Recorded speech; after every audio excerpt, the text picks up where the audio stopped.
അപ്പം കണികൻ്റെ ഉപദേശം കൊണ്ട്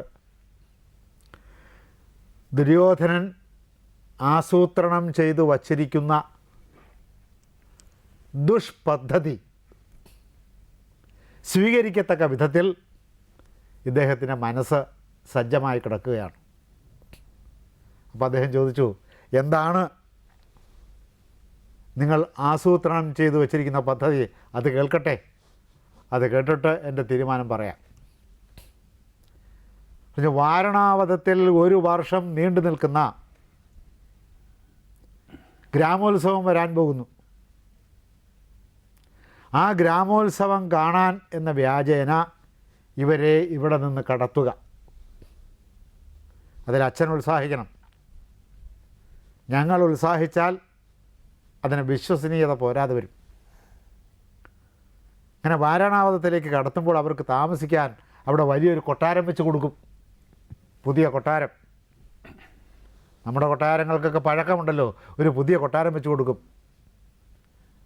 അപ്പോൾ കുരുവംശത്തിലെ അല്ലെങ്കിൽ ധൃതരാഷ്ട്രർ താമസിക്കുന്ന കൊട്ടാര സമുച്ചയത്തിലെ ഏറ്റവും പുതിയ കൊട്ടാരം ദുശാസനൻ്റേതാണ്. അത് തന്നെ പഴകിയിരിക്കുന്നു.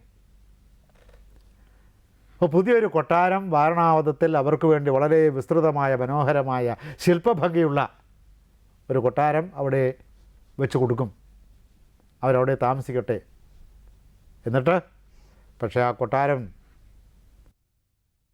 അരക്ക്, മെഴുക്, ചെഞ്ചല്യം, ചണം തുടങ്ങിയ ആഗ്നേയ വസ്തുക്കൾ കൊണ്ട് നിർമ്മിക്കുന്നതായിരിക്കും.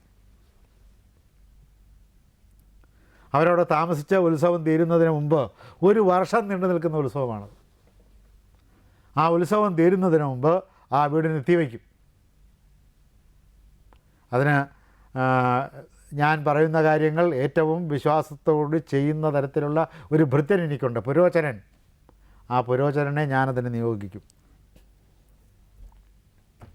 അപ്പോൾ അദ്ദേഹം പറഞ്ഞു, ഇതറിഞ്ഞാൽ ജനങ്ങൾ കയറി ജീവനോടെ നാം താമസിക്കുന്ന കൊട്ടാരം ചുട്ടുകളയും.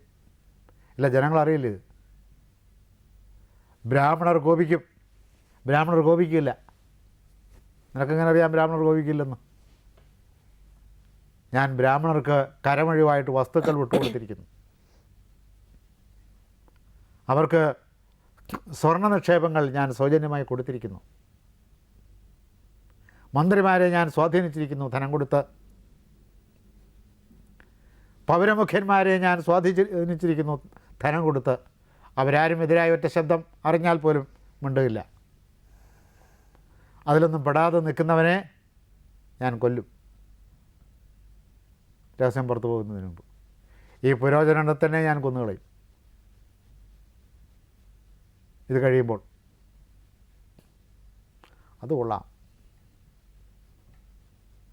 ഇത് രഹസ്യം പുറത്തു പോവുകയില്ലെങ്കിൽ അത് നമുക്ക് സ്വീകാര്യമായ പദ്ധതിയാണ്. പക്ഷേ നടത്തുന്നതിൽ അതീവ ശ്രദ്ധ വേണം.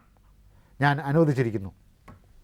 അപ്പോൾ അദ്ദേഹത്തിന് ഇഷ്ടപ്പെട്ടത് മകൻ്റെ ഈ പദ്ധതി നടത്തരുതെന്നേ പറഞ്ഞില്ല. അങ്ങനെ ഒരു വിചാരമേ അദ്ദേഹത്തിനുണ്ടായില്ല. ഇത് നടത്തിയിട്ട് പരാജയപ്പെട്ടാൽ ഉണ്ടാകാവുന്ന വിപത്തുകളെക്കുറിച്ചും പ്രത്യാഘാതങ്ങളെക്കുറിച്ചും മാത്രമാണ് അദ്ദേഹം സംസാരിച്ചത്. ഒരു മൊത്തം ജനതയെ ഇതുപോലെ പണം കൊടുത്ത് സ്വാധീനിക്കാൻ സാധിക്കും? മൊത്തം ജനങ്ങൾ അറിയുന്നില്ലല്ലോ. സ്വാഭാവികമായി കൊട്ടാരത്തിന് തീ പിടിച്ചു. ആ കൊട്ടാരത്തിന് തീ പിടിച്ച് അവർ വെന്തുപോയി.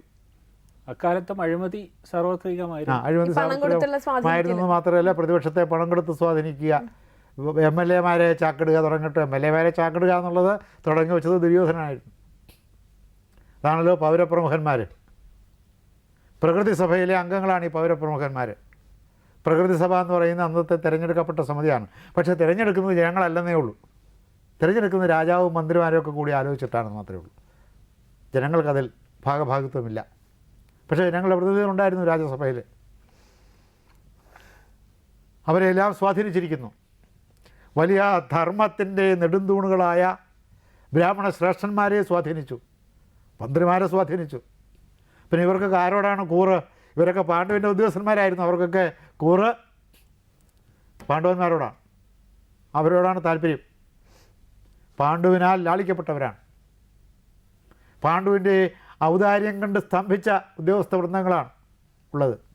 അതുകൊണ്ട് മക്കളോടൊക്കെ വലിയ സ്നേഹമാണ് അവർക്ക്. ധർമ്മോത്തരാദികളായ ഈ 5 പേരോടും വലിയ സ്നേഹമാണ്. കുന്തിയോടും. കുന്തിയും വളരെ ഉദാരവതിയായിരുന്നു.